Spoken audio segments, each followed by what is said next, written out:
कलां से पहले कड़ाके की सर्दी शुरू हो गई है। खासकर कश्मीर संभाग में कई जिले कठोर सर्दी के सीजन का सामना कर रहे हैं। श्रीनगर में चिलाई कलां से पहले तापमान गिरकर -0.4 डिग्री तक पहुंच गया है।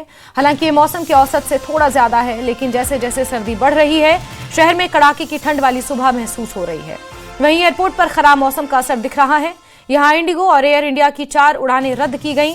चिलाई कलां यानी बड़ी ठंड सर्दियों के सबसे मुश्किल 40 दिनों का समय होता है, जो आमतौर पर दिसंबर के आखिरी से फरवरी की शुरुआत तक होता है, जब तापमान सबसे कम होता है। और 21 दिसंबर से चिलाई कलां शुरू होने वाला है, लेकिन उससे पहले कश्मीर घाटी के कई जिलों में कड़ाके की ठंड की वजह से लोगों की मुसीबतें और बढ़ गई हैं।